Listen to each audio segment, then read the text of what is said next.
So good day everyone. So we will be checking for annual inspection of our firefighting equipment. So to explain this more, we have our friend here that contracted to check and inspect our firefighting equipment. Sir, good morning sir. Can you kindly explain to us? So first we'll starting with the fire extinguishers. Okay, all fire extinguishers to be checked. Yeah, we'll check all fire extinguishers. Okay, next. We'll take the foam applicator. Foam applicator. Okay. EBD. EBD. SCBA cylinders. Yes. SCBA sets. Yes. Yeah. And we'll check on this. How about the PIC CO2, the whole system also? CO2 will do. Annual inspection. Annual inspection also. Annual inspection. We check Okay, by good. level. Then we blow through the line. Okay, good. So, Alarm. all right. Good. Okay, so we'll see. Yeah. Okay. Thank you very much, my friend. Thank you. So,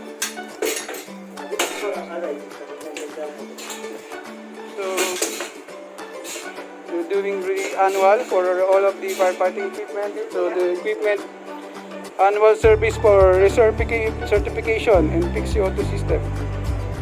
So normally in the vessel they do this every year annually. So all of the firefighting equipment, life-saving appliances have to be checked. And this is all of our firefighting equipment, and the life-saving equipment are upstairs also. We already check it and they will try to finish it today.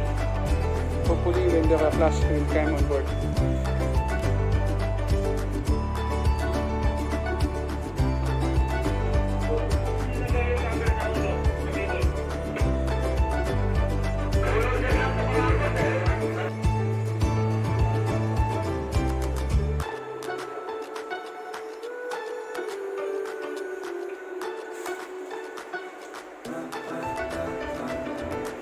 So we have also the BA bottle to be checked, the fire extinguisher to be checked, all the fire extinguisher inside the accommodation and out of the accommodation, the CO2 that we use, especially in the engine room, CO2.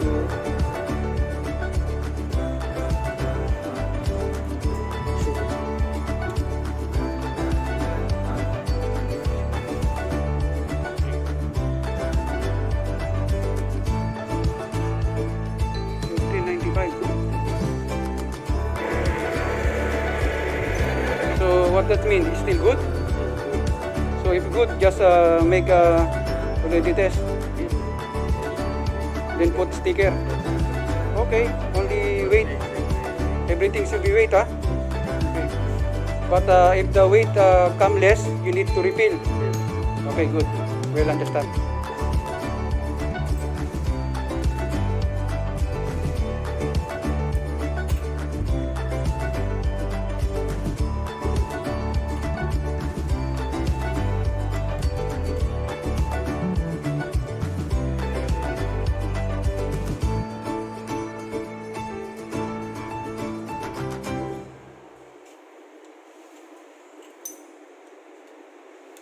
Okay, this is our annual inspection and check for our fighting equipment. The job description for today is annual service and recalibration certification for the PIC CO2 system. Then they also have to check and blow through the line. Then also inspection of control valves, all the pilot cylinders for our CO2, engine room cargo holes also. And annual service and certification of PIC CO2 valve. All the portable fire extinguisher as well as what it is. Portable fire extinguisher inspection and certification. Okay.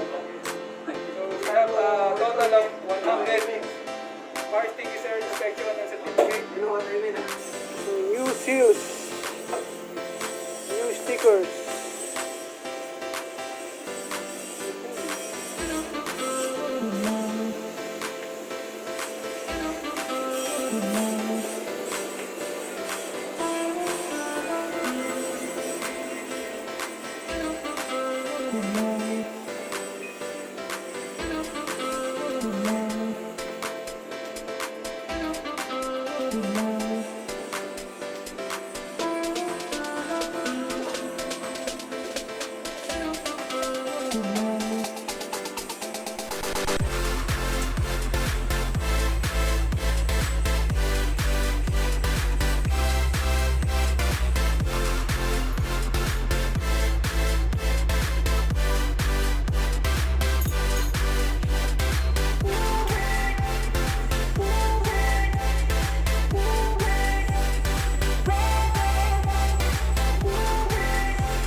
And also,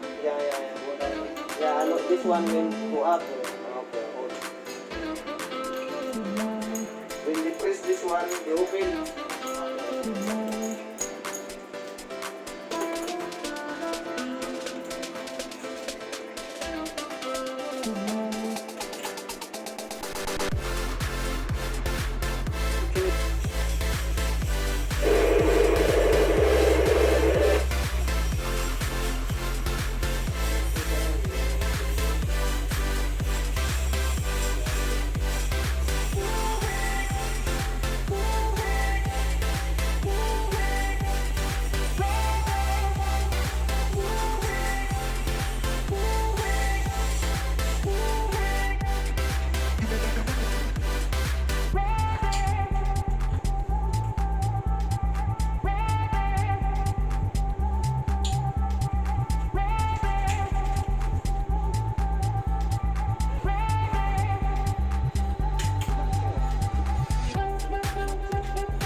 Wait, so you got 45.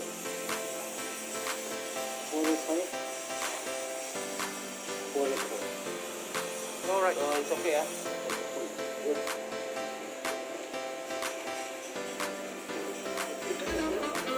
I'm gonna give you one.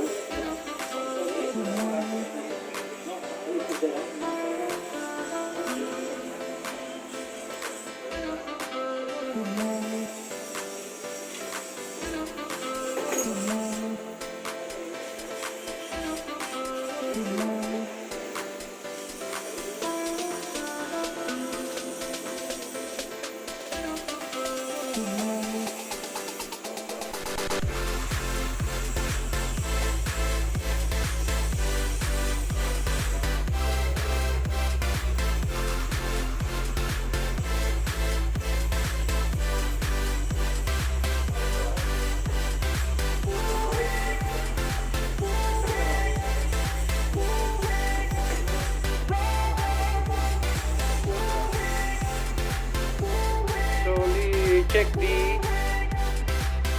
pressure and hold.